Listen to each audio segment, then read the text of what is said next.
हाँ जी बच्चे, स्टार्टिंग से थोड़ा सा सॉलिड स्टेट चैप्टर 1 स्टार्ट किया था। इसकी वेटेज बच्चे बोर्ड में 5 to 6 मार्क्स, 5 से 6 नंबर का चैप्टर आता है। सॉलिड स्टेट में सबसे पहले हमने पढ़ा था उस दिन टाइप्स ऑफ सॉलिड। सॉलिड के दो टाइप होते हैं। First is called crystalline solid, first is called crystalline, second is called amorphous, crystalline and amorphous. Crystalline have fixed shape and size. जिनका फिक्स शेप और साइज होता है उसे क्रिस्टलाइन कहते हैं। amorphous have irregular shape and size. जिनका shape और size irregular हो उसे amorphous कहते हैं। amorphous का एग्जांपल ग्लास, ग्लास को अलग अलग शेप में बना सकते हैं ना, ग्रास, ग्रीस, जो चेन में डलती है ग्रीस डलती है ना साइकिल की रिम में, उनमें तो वो ग्रीस का भी अलग अलग शेप, अलग अलग मशीनरी के हिसाब से अलग अलग ग्रीस का शेप। तो irregular shape size solid is called amorphous, fixed shape size solid is called crystalline. तो हमने इस पूरे चैप्टर में यही वाला सॉलिड पढ़ना है, क्रिस्टलाइन सॉलिड। अब आगे पढ़ते हैं। आज का पुराना वाला आप थोड़ा सा इनसे लिख लेना, इनके डिफरेंसेस लिखवाए थे मैंने, वो आप इनसे ले लेना, नोट्स बनाओ प्रॉपर तरीके से, ठीक है। नोट्स आपके बोर्ड में काम आएंगे। क्रिस्टलाइन सॉलिड के बारे में हम आगे पढ़ते हैं, आज का नया टॉपिक, दोनों ध्यान से। अब क्रिस्टलाइन सॉलिड का जो शेप होता है, बेटा बोर्ड की तरफ ध्यान, इधर बाद में लिख लेना, सुनो। On the basis of shape crystalline solids are classified into 3 types. Crystalline solid के 3 कैटेगरी हैं बेसिस के साथ।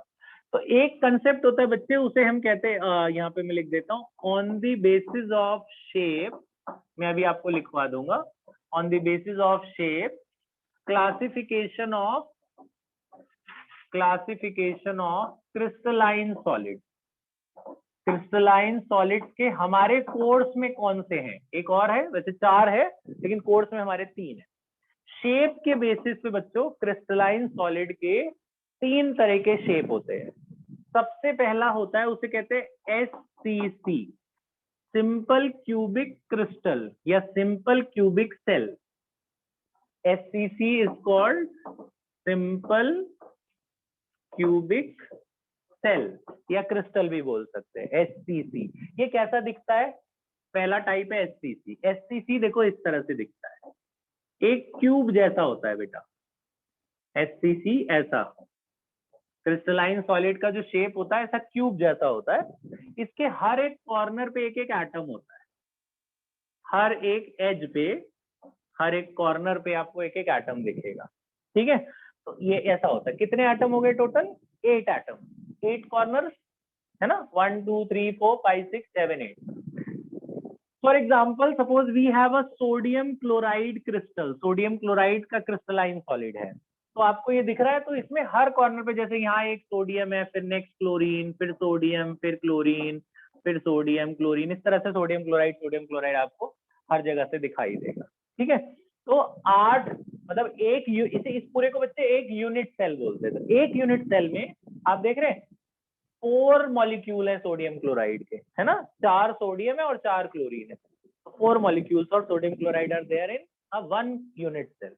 एक यूनिट सेल के अंदर पूरा ये एक यूनिट सेल है। तो सिंपल क्यूबिक कैसा दिखेगा, आपसे कोई पूछे तो आप बोलोगे it is a cubic shape which contains 1 atom at each corner of the unit cell, ठीक है। ये मैं भी लिखवाऊंगा आपको, भी तो बस समझा रहे हैं। Second is called FCC। FCC means face centered cell, face centered cell, FCC। ये कैसा होता है? ये कुछ इस तरीके का होगा कि हर एक कॉर्नर पे इसमें भी एटम होंगे, हर एक कॉर्नर पे इसमें भी एटम होते हैं।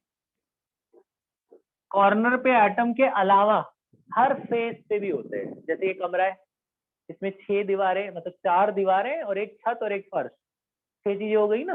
तो हर दीवार के बीच में एक एक एटम होगा, हर फेस में एक एटम यहाँ, फिर एक यहाँ, एक इधर, एक छत पे और एक फर्श, समझ रहे हो। तो 6 एटम और लगे होंगे इसमें टोटल।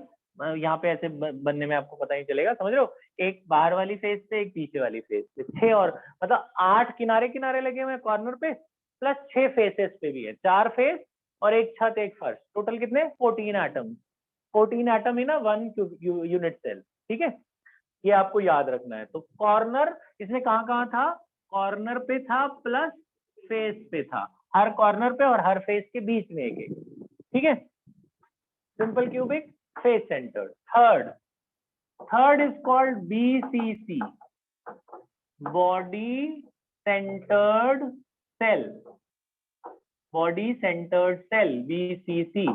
बॉडी सेंटर्ड सेल ऐसा होगा, क्यूब बना होगा, क्यूब के कॉर्नर पे इसमें भी होगा, क्यूब के कॉर्नर पे इसमें भी होगा, प्लस एक बॉडी के सेंटर पे होगा। बॉडी का सेंटर कहाँ होता है, जैसे ये कमरा है, कमरे के डायगोनल जहां इंटरसेक्ट करते हैं वहां बॉडी का सेंटर होता है, यहाँ पे इस जगह पे जहां हवा है ना ये बीच में ऐसे। ठीक है, तो रूम का जो बीच का इंटर बिल्कुल मिडिल पॉइंट जो होता है वहां पे एक एटम होता है। ये सारे फिक्स्ड होते हैं, आपस में हिलते नहीं है, ये सब नेचुरल है, ये किसी ने बनाया नहीं है, ये सारे नेचुरल है, नेचर में ऐसा ऑलरेडी एग्जिस्ट करता है, नेचर में ऐसे क्रिस्टल अपने आप पाए जाते हैं, इन्होंने उनके बारे में स्टडी करा और पहचाना।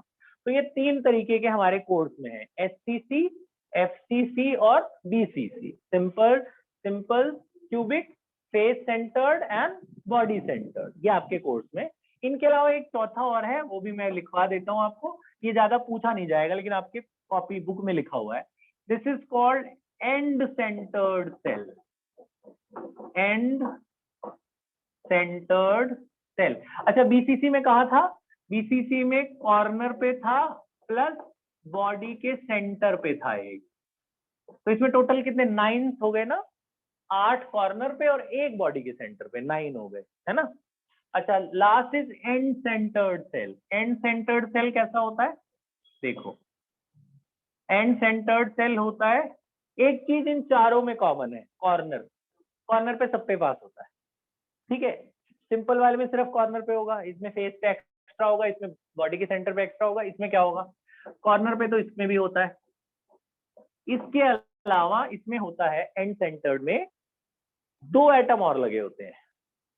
2 एटम कहाँ लगे होंगे, 2 ऑपोजिट फेसेस के सेंटर पे, जैसे छत पे लग गया तो फर्श पे लगा होगा, छत और फर्श आमने सामने, इस दीवार पे लगा है तो उस दीवार पे लगा होगा, बस 2 ही और लगे होंगे, चाहे छत या फर्श लगा लो, चाहे ये दोनों दीवार आमने सामने लगा लो। ठीक है, तो 2 एटम और लगे होते हैं। ठीक है, याद हो गया।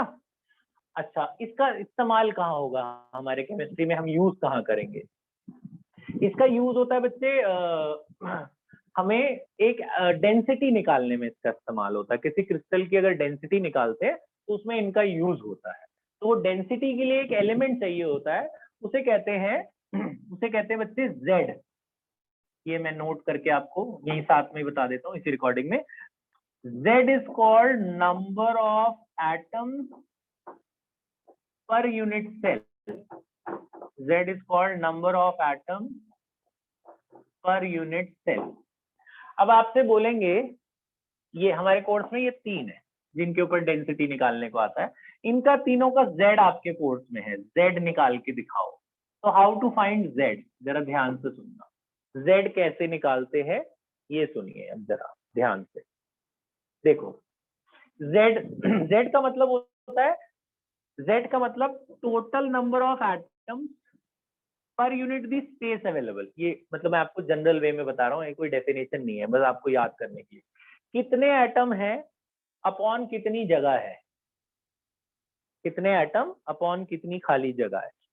ठीक है, इसमें कितने एटम लगे हुए हैं 8, तो ऊपर रखेंगे न्यूमरेटर में 8, डिवाइडेड बाई कितने कॉर्नर है 8, कितने एटम है अपॉन कितनी जगह है उनके लिए।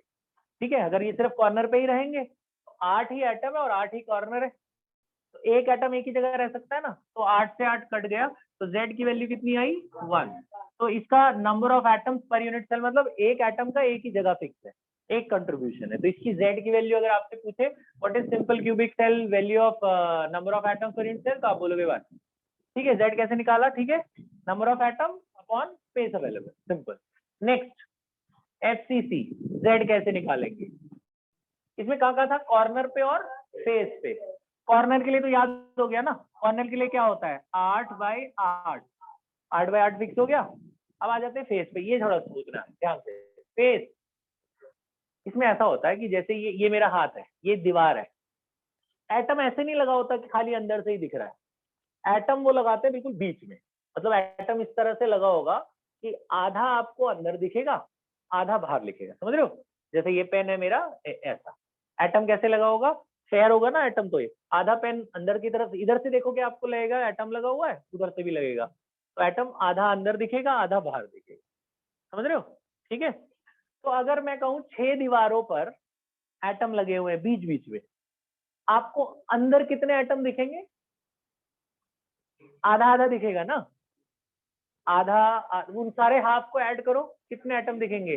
3, 3 ही तो दिखेंगे ना, हाफ ही तो दिखेगा ना आपको आधा, अगर आप काटना चाहो तो आधे आधे सारे काट लो, तो उन सारे आधे आधे एटम को, 6 एटम को मिलके बनाए तो कितने बने आपके पास? 3 ही तो बने ना। तो यहाँ पे बच्चे 6 फेसेस होते हैं, 6 एटम होते हैं, लेकिन एक फेस डिवाइडेड बाई 2 करते हैं। 2 क्यों? क्योंकि हाफ हाफ हो जाता है ना, आधा अंदर दिखता है, आधा बाहर दिखता है, तो 6/2 करोगे आप। 6/2 क्यों करोगे, समझ में आया? क्योंकि हाफ कंट्रीब्यूशन है उसका, हाफ वो बाहर भी दिख रहा है, तो 6/2, ये इससे कट गया 3, ये इससे कट गया 1, तो 3 + 1, जेड की वैल्यू कितनी आई? 4। ठीक है, ये जरा याद रखना है आपको, 6/2, क्योंकि हाफ कंट्रीब्यूशन अंदर है, हाफ बाहर से दिखेगा आप। अगर वो पूरा आइटम अंदर ही ऐसे लगा हुआ होता तब उसको हम 6 ही लेते, तब 2 से डिवाइड नहीं करते। 2 से डिवाइड क्यों करें? हाफ ही दिख रहा है अंदर।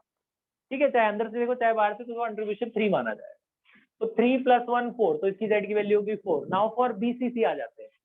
बीसीसी में कहाँ लगा था? कॉर्नर पे प्लस बॉडी सेंटर। तो कॉर्नर के लिए क्या होता है? 8/8, कॉर्नर के लिए तो फिक्स हो गया जी 8/8, ये समझ में आया? कॉर्नर के लिए 8/8। अब आ जाते हैं बॉडी सेंटर। बॉडी सेंटर पे एटम लगे होते हैं एक, बॉडी सेंटर पे कितने एटम लगे होते हैं? 1। और कितने बॉडी सेंटर होते हैं? एक ही तो बॉडी सेंटर होगा बेटा।